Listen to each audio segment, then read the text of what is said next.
Purvanchal times, आपकी खबर आपका टाइम। लगाए हैं वो आरोप क्या है? देखिए, मेरा ये कहना है माननीय सांसद जी से कि जो उन्होंने एक सवाल उठाया है कि हमने शहीदों के नाम पे छतरियों की मूर्तियां लगाई हैं। या तो उनको ये पता नहीं है चंदौली के धरती के इतिहास के बारे में, तो पढ़ना चाहिए, जानना चाहिए, तब बोलना चाहिए। 16 अगस्त 1942 को दानापुर शहीदी धरती के रणबांकुरों ने विद्यार्थी जी के नेतृत्व में थाने का घेराव किया था। उसमें 3 लोग शहीद हुए थे, शहीद हीरा सिंह, शहीद महमूद सिंह, शहीद रघुनाथ सिंह। उन तीनों लोगों की मूर्तियां ही मौके पे लगाई गई हैं। ये वहां के समिति के लोगों की मांग थी। और उस घटना में अन्य लोग जो शहीद हुए थे, बाद में जो घायल हुए थे, जो बाद में शहीद हुए थे, अग्नुबिंद जी, पाल जी, एक कवई के यादव जी और भी तमाम लोग जो थे, कुछ लोगों को फांसी हो गई, कुछ लोगों को अन्य बाद में बीमार हुए। वो तो जो मौके पे शहीद हुए थे उनकी मूर्तियां मौके पे लगाई हुई। बाकी जो शहीद हुए थे बाद में, उनकी मूर्तियां मैं उनके गांव में लगवा रहा हूँ।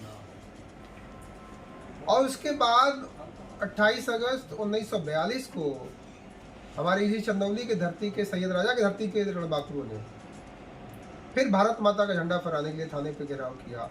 वहां भी कई लोग शहीद हुए।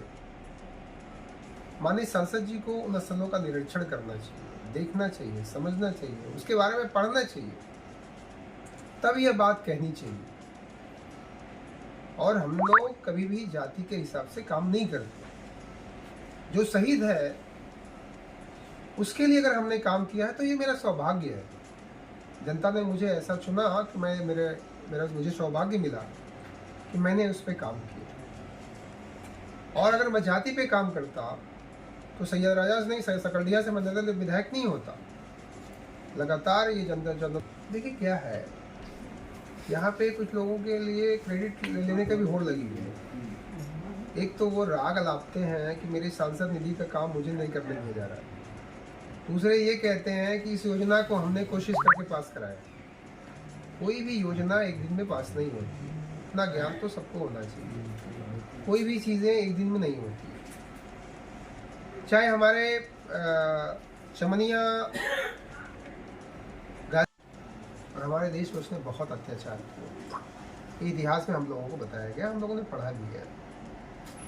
वो शासक हमारे देश का अच्छा शासक नहीं था, क्रूर शासक था। देश को उसने बहुत नुकसान पहुंचाया। सनातन धर्म को उसने सबसे ज़्यादा नुकसान पहुंचाया। उस चीज़ को हम लोग भूल नहीं सकते। और जो लोग अगर औरंगजेब की अपनी औलाद समझते हैं, मैं उन लोगों से आग्रह करूंगा कि वो देश छोड़ दें। अगर हमारे देश के हिंदुस्तानी हैं तो उनको देश में रहने का सम्मान है, क्योंकि उनका भी हिंदुस्तान है। औरंगजेब उनका हितैषी नहीं था, औरंगजेब उनका पूर्वज नहीं था। ये उनको मानना चाहिए। अगर नहीं मानते हैं तो उनका दुर्भाग्य है। अबू आजमी के लिए आप कह रहे हैं? ये हम सबके लिए कह रहे हैं। अबू आजमी ने ऐसा कहा, उसको ऐसा नहीं बोलना चाहिए। और ऐसे व्यक्ति का मैं विरोध करता हूँ। हमारे उत्तर प्रदेश में आएंगे तो मैं उनको बताऊंगा औरंगजेब क्या था, कौन था। औरंगजेब के हर औलाद को धमकी है।